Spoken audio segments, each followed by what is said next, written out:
everybody, welcome to another video. My name is Infiniti, and if you don't know, I'm the face, the voice, and the hands behind all the content here under Infiniti Crafting Co.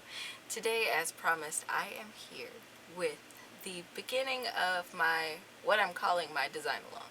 So yesterday I put out a channel chat talking a little bit about it, but today I just wanted to bring you guys in, talk about the materials, and get started on the first segments of our Christmas sweater. So, this is for my crocheters, first and foremost. So sorry, I know I've been knitting all year and releasing designs and stuff for that, so this is kind of a special treat for my crochet crowd here. Alright, so what you will need, what I have in my arsenal right now, are 3 of each color. So I have Big Twist Value yarn. This is the Twinkle in the red. I really like this yarn because it has the tinsel in it and gives you just that extra little oomph to your little festive stuff. So I also have the white, and of course I have green, and I also have green, which they call varsity green, and optionally I have an unholy amount of jingle bells.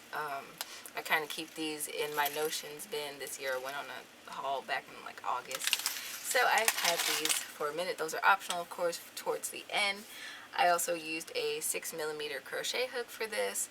I have on hand a yarn needle, of course my scissors, and plenty of stitch markers. So I think that's about it. Also, optionally, you can have your fray check on hand. I like to use a little dab here and there to make sure everything's nice and secure after I've woven it in. So, without further ado, I'm going to pan on down to this table and get started on this Christmas sweater. Today we'll be making 2 panels for this sweater, so front and back, and we'll be sewing together the tops. Alright, I hope this sketch is visible on camera. To begin, I wanted to kind of whip out one of my preliminary sketches from when I started this project on November 8th. What we're going to be doing is focusing in on this top portion here. So this is basically the front and back panel, the basic shaping of it, which is actually how I shape most of my crochet sweaters. We are going to be making a basic rectangle with some ribbing at the bottom, which I forgot to, sketch out down there.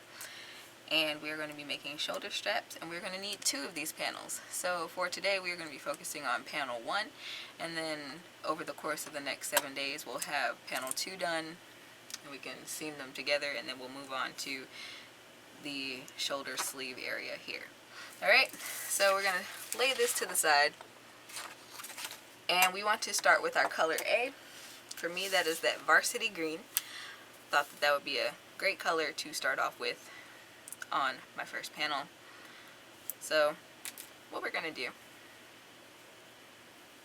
is start off with a slip knot, and we are going to chain in increments of 10, and then we're going to add an additional 3. For my original sizing, I chained 110, and then I added an additional 3. So we are going to chain 1, 2, 3, 4, 5, 20, 29, 30. And I should mention that I place stitch markers every few stitches just to kind of keep track of it. Usually I put them in every increment or so, but I just got carried away with chaining. I'm going to close that on there.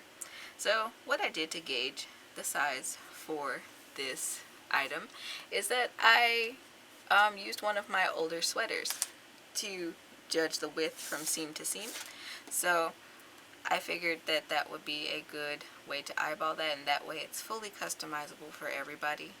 And doing a nice even increment of 10 makes that even more so, what am I trying to say? Even more so possible, I guess.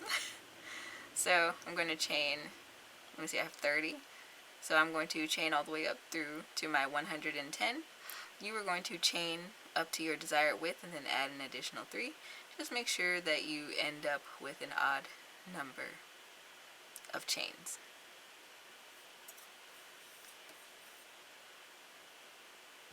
And that is the end of my foundation.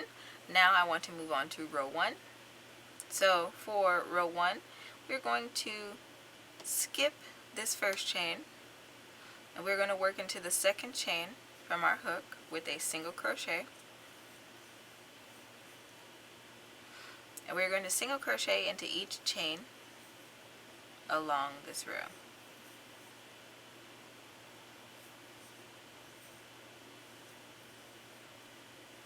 If you're unfamiliar with the basics of crochet, I do have a Back to Basics series back on my channel that you can check out before you start tackling this project. I'm not going to bore you guys with doing an entire foundation of single crochet, so I will meet you back when I have reached the end of my row. You will, of course, continue to single crochet across the width of your project. Alright, now I've reached the end of my row finally, and I am ready to move on to row 2. Now for row 2, I'm going to chain up 2, but what I like to actually do instead of chaining is to do an alternative chain. So I've done a tutorial on this in the past, and it's basically where you turn your work without chaining. You insert your hook into that same stitch, yarn over, pull up a loop as though to single crochet. You're going to yarn over and pull through both of those loops on your hook. But then you're going to take your hook, depending on how many chains you have to go up, and you're going to insert that hook onto the left leg of that stitch you just made. Yarn over, pull up a loop, yarn over, pull through 2.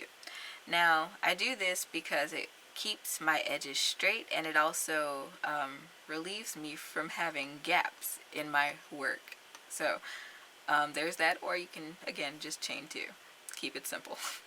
Alright, and what I'm going to do for this row is to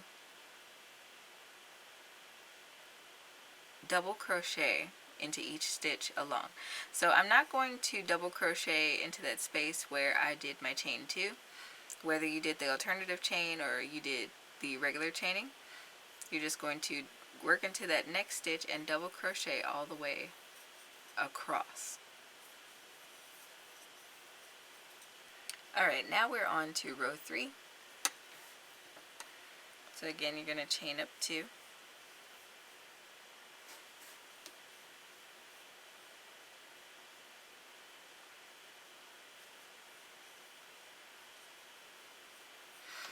Alright, and what we want to do for row 3, around this second stitch in our row, we are going to do a front post double crochet.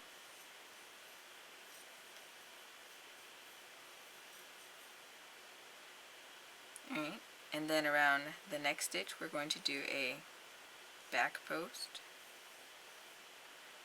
double crochet. And again, this is one of those beginner stitches that I have a tutorial for back on my channel. But for the front post double crochet, you're going to yarn over, insert your hook behind and out the other side of the next stitch, yarn over, pull up a loop, yarn over, pull through 2, yarn over, pull through 2 for a post that is pulled forward. And then for the back post, you're going to yarn over, insert your hook to the side and in front of the stitch, yarn over, pull up a loop, yarn over, pull through 2, yarn over, pull through 2 for a stitch that is pulled to the back of the work. And this is essentially crochet ribbing, so we are going to be doing this pattern all the way across our project.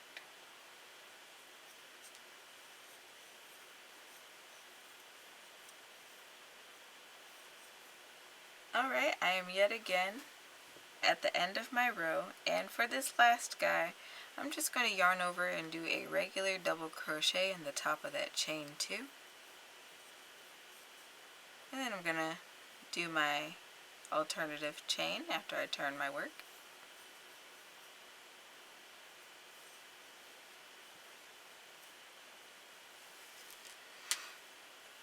Alright, so what we're going to do here is basically what we just did in row 3. We are going to yarn over and do a front post, double crochet. I'm going to yarn over and then do a back post double crochet to continue our ribbing pattern. And we're going to do this all the way across this row. And so rows 4 through 7, we're going to be repeating this alternating stitch pattern so that we can have a nice little block about like this of crochet rib. And I'll meet you guys back when I have accomplished those 7 rows. Alright, and I'm coming up on the last couple of stitches of row 7. Just finishing it off here.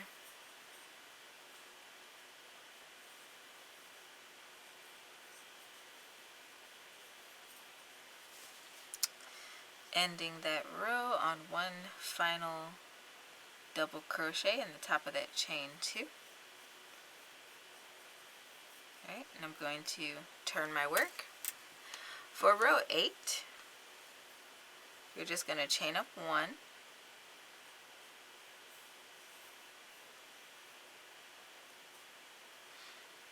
And we are going to single crochet into each stitch along this row.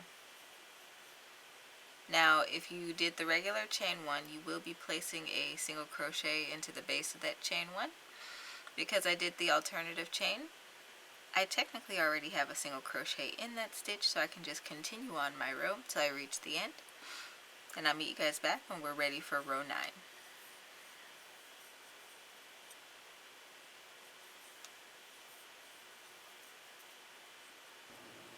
Alright, at the end of row 8, and I'm just getting to the last couple of stitches here. There's one there, and there's one in the top of that chain 2. I'm going to insert my hook, yarn over, pull up a loop, and I'm not going to complete this single crochet. Okay, I'm going to leave it like that.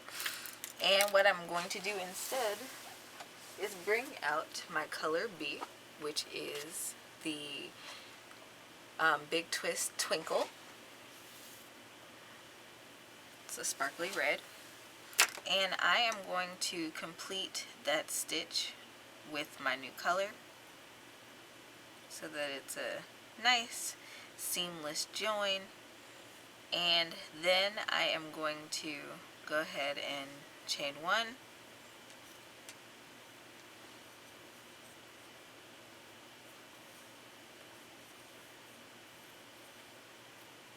and I'm going to single crochet in each stitch along for the entirety of row 9.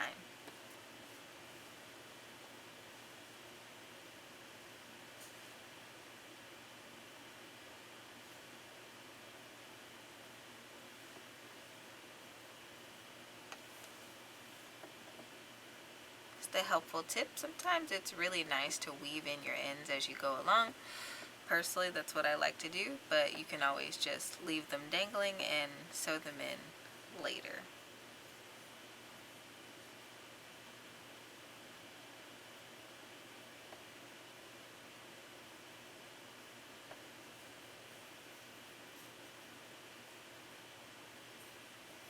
And once I'm satisfied with how much I have woven in my ends, I will clip that color A off, and I'll put it to the side because I won't need it for quite a while.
Alright, and now I'm at the end of row 9, so I'm just going to insert my hook in the top of that chain 1 or single crochet from the previous row and complete the stitch. I will not be cutting my yarn for row 10. I will be continuing in color B. For row 11, I'm going to chain up 1, and then I am going to yarn over and double crochet into the very next stitch.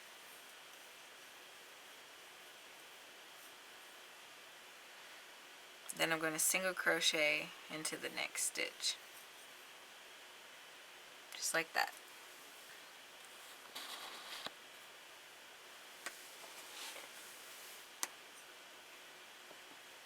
Again, that is a double crochet into the next stitch and a single crochet into the next stitch. And you're going to repeat this pattern all the way across until you reach the end of the row.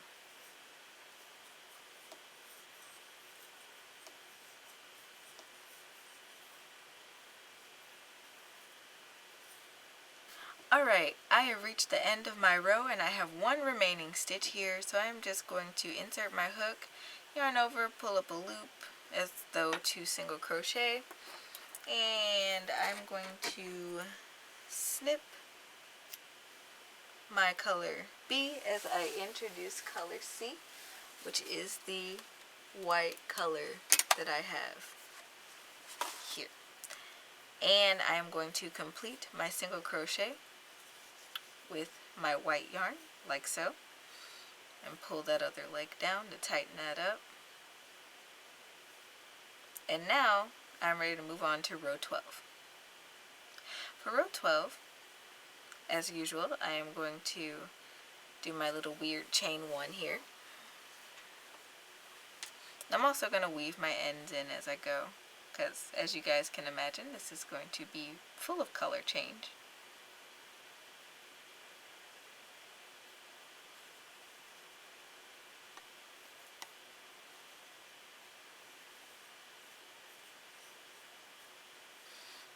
Alright, and because I ended this last row on a single crochet, I'm going to chain another one for a total of a chain 2,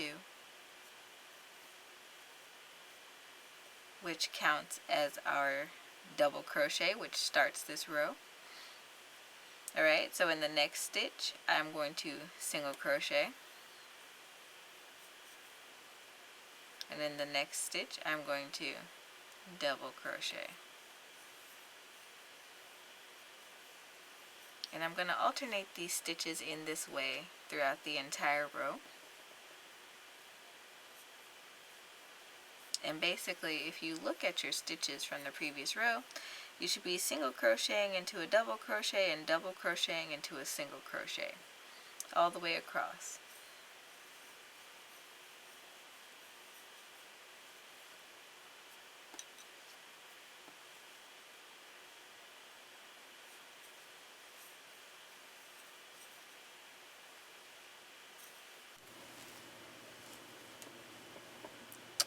Alright, I am coming to the end of my row.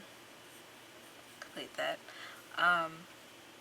When it comes to the last 2 stitches, sometimes you have to pull it apart a little bit to be able to see both of them. So what we have left is a double crochet and then the chain 1 from the previous row.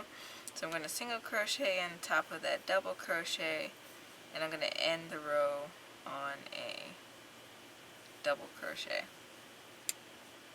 I'm not going to complete that double crochet, but instead I will be clipping my yarn. And for row 13, we are going to repeat what we did for row 11. So actually, the instructions for rows 13 through 48 are a repeat of rows 11 and 12. So it's a 2-row repeat. So I am going to go back to my color B and connect it.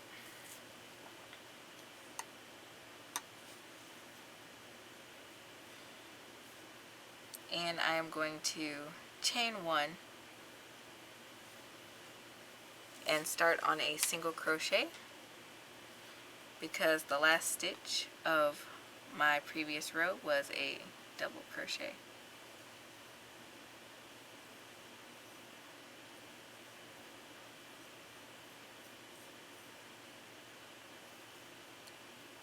And something I want to make mention of, this stitch that we're doing is called the houndstooth stitch.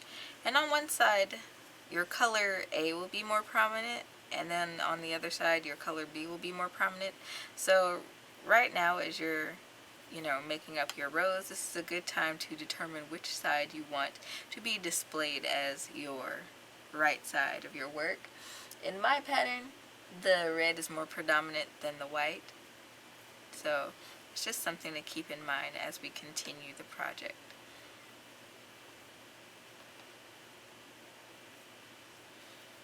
Alright, the next stitch we are going to double crochet.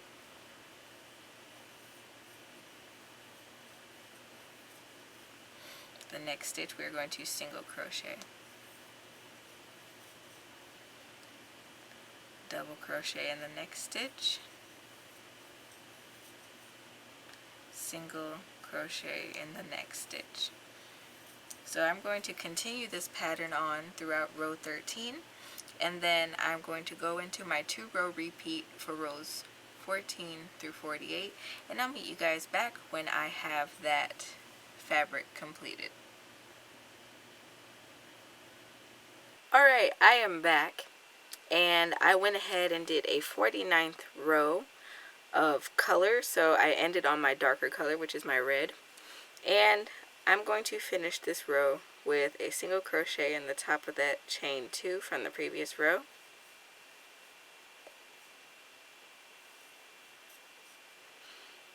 And now I'm going to chain 1 so that I can fasten off here. I pull out a decent amount of yarn here just in case I want to sew with this. Sometimes I will just get a fresh piece of yarn to do my sewing with, but sometimes I don't, so I'm just leaving myself that option here. Alright, and now we are ready to do the sleeves. Now, like I said, I used an old garment to get my measurements for this, and for this extra large size that I am creating, I went ahead and determined that I needed 30 stitches inward from the edge.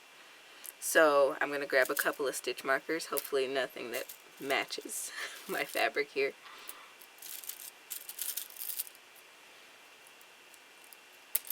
Yeah, okay, that works. Okay, and here I'm just going to come over from the edge and count to 30.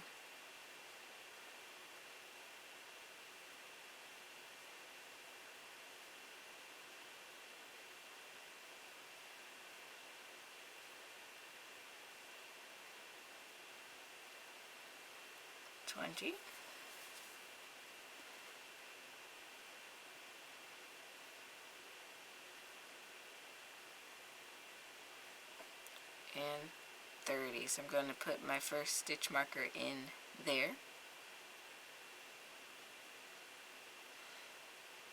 And I'm going to come over to the other side and do the same thing.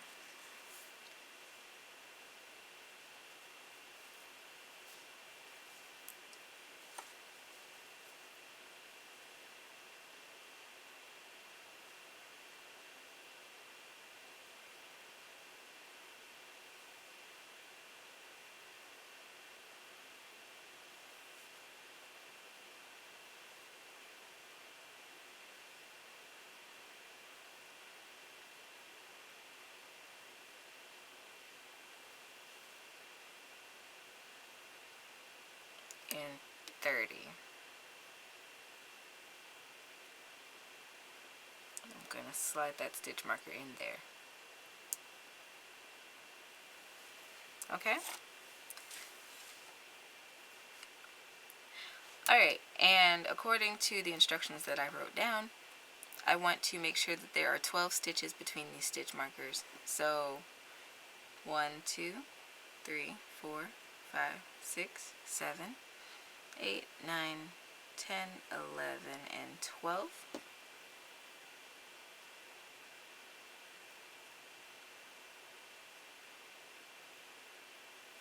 I'm going to put the stitch marker in the one after that. Alright, so you should have something that looks like this. And of course I'm going to come and do the same thing on this other side. So 1, 2, 3, 4, 5, 6, 7, 8, 9, 10, 11, 12, and put a stitch marker in that next stitch. Alright, and I'm going to do a quick recount here, and I will come back and show you how to start the straps for, well, the sleeves.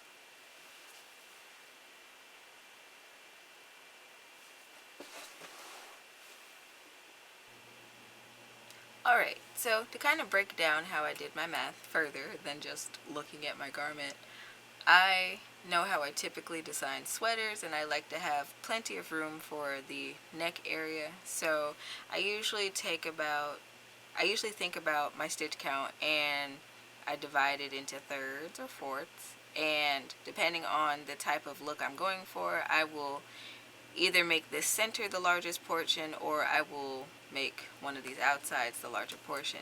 So here, what I did, I kind of thought about my stitch count, which was 110, and I divided it into thirds more or less, and I decided to leave more or less 2/3 of this to account for the sleeve area as well as like the sides, because I don't want this to be a snug fit. I want it to be something that kind of swallows me up because it's that time of year.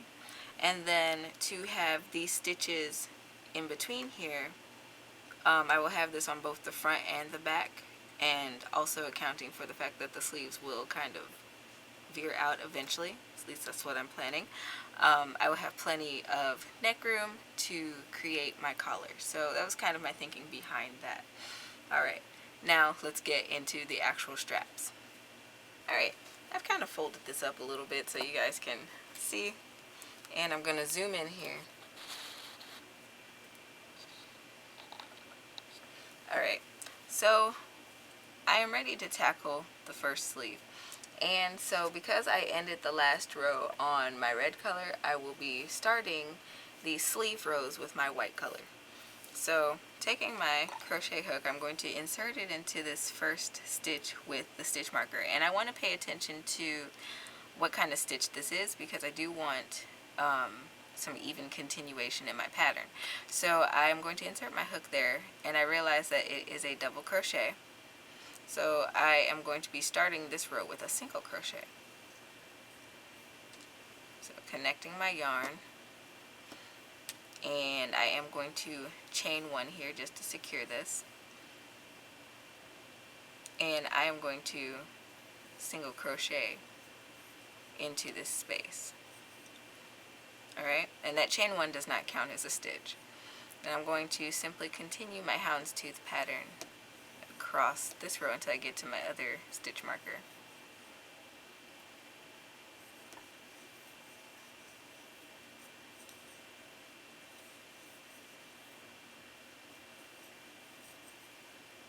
If you've gotten this far in the video, please leave me a comment below. Let me know if you like this video format. Should I do this again in the future? And please don't forget to subscribe and hit the notification bell. It helps the channel out tremendously.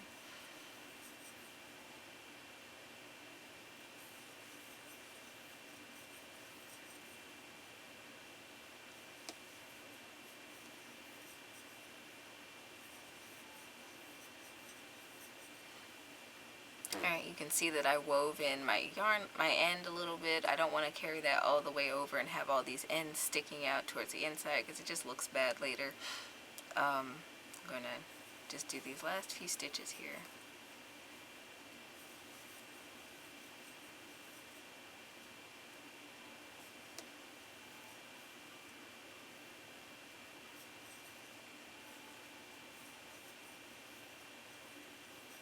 And I'm back at my stitch marker, and I'm going to finish this row with a single crochet.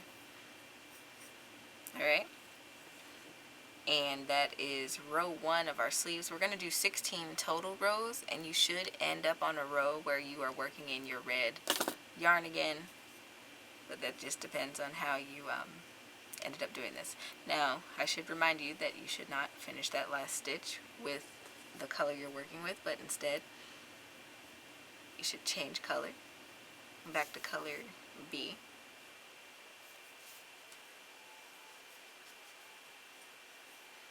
And attach that. Alright, and now we are going to chain up 2.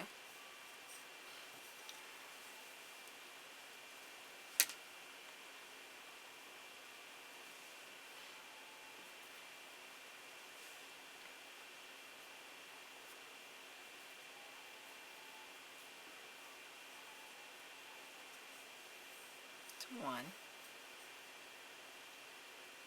and 2. Alright, and now we are going to continue the houndstooth pattern. So we're going to single crochet into the next stitch and double crochet into the next stitch, all the way across these total 13 stitches that we have. And we are going to do this process on both sides. So I'm going to finish this row here, and then I'm going to continue up and make both of my sleeves, and then I'll hop on over to my mannequin and show you guys what this looks like on the mannequin before we do any sewing.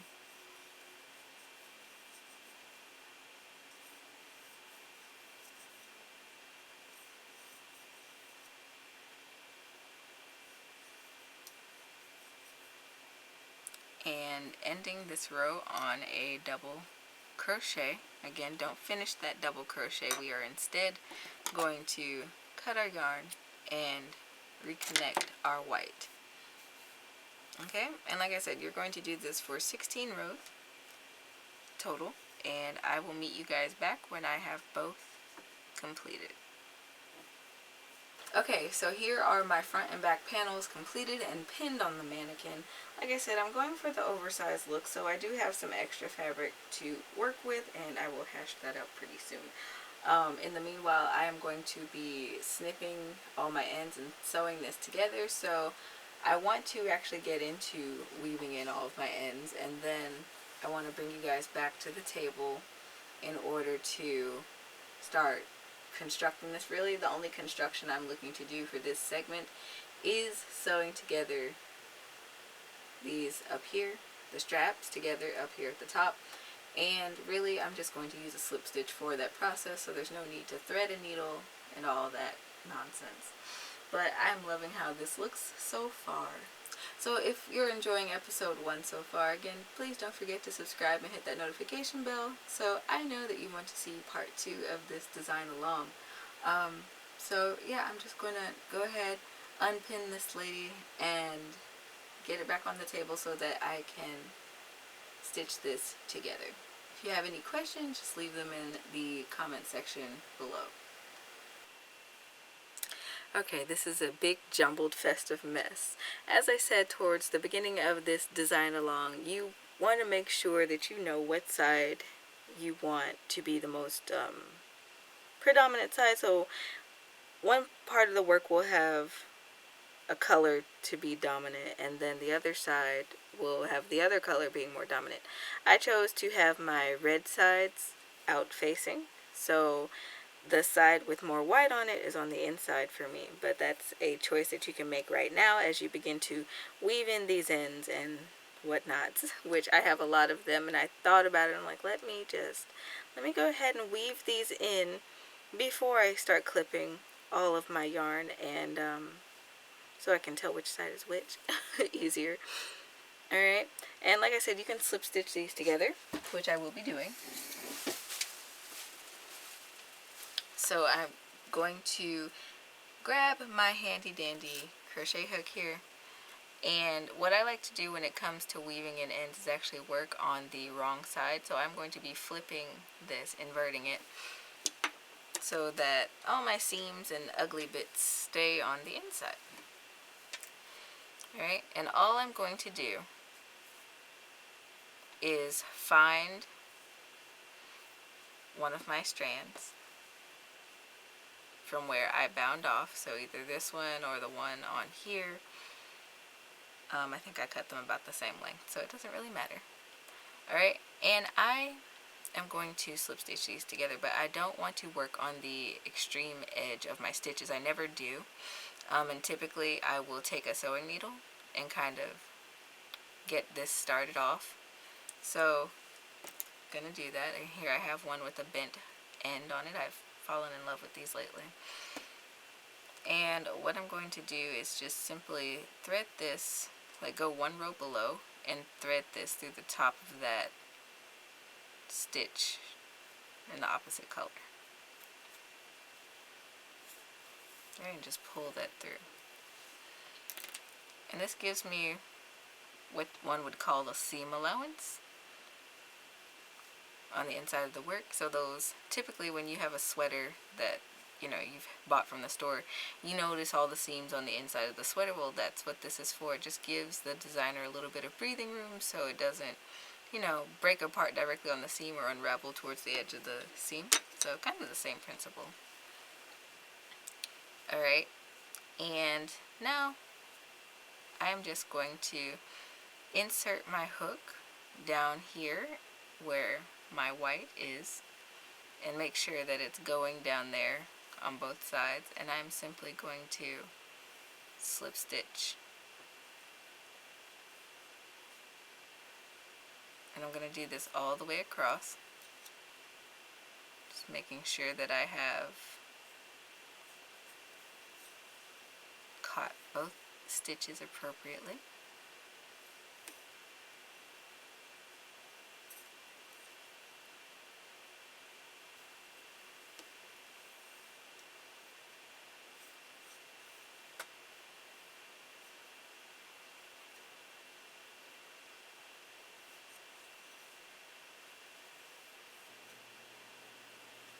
And I'm getting to the end here where I'm playing yarn chicken. I do not advise playing yarn chicken. But let's see. Can I win it?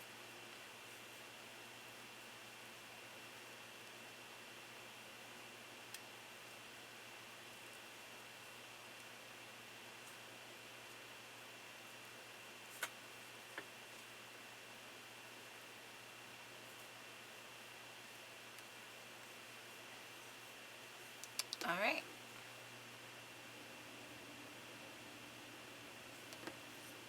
Now I'm at the very end, and I am just going to take advantage of both ends of my tails and finish this row by fastening off.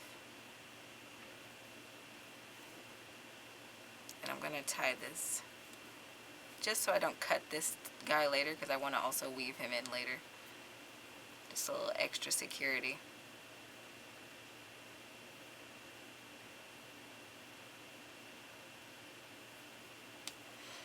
Alright, now we're off to the other side. Let me zoom in just a wee bit here so you can see.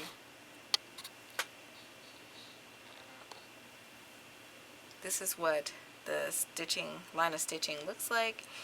Like I said, I have a little bit of seam allowance here that I can pull apart, and then it's not on the direct edge of my work. So if I flip this part back on the correct side without throwing my needle around, this is what that seam looks like. Alright, so now I'm ready to do the same thing on the other side of my work.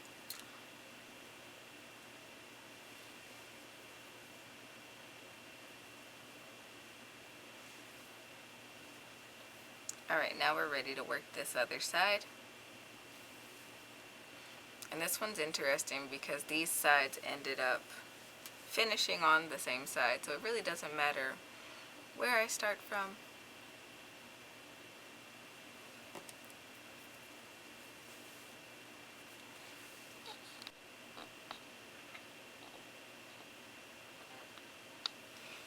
So again, I'm just going to weave this guy through one time to the other side, making sure to catch my stitches one row below.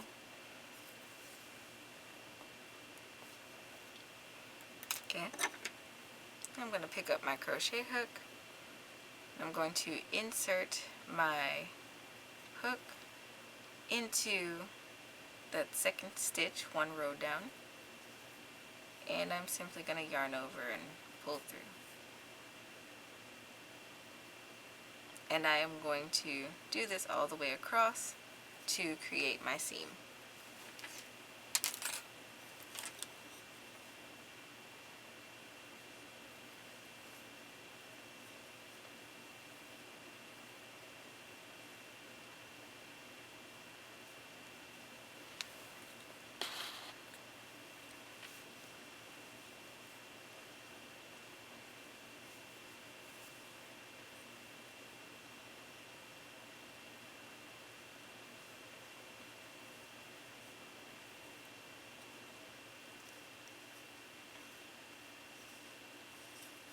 Alright, and this time I didn't have to play yarn chicken. And that is what this row of seaming looks like. Like I said, I'm going to go through now and clip all these ends. Alright, and now we are done with part 1 of this sweater. So I'm going to meet you guys back next week for part 2.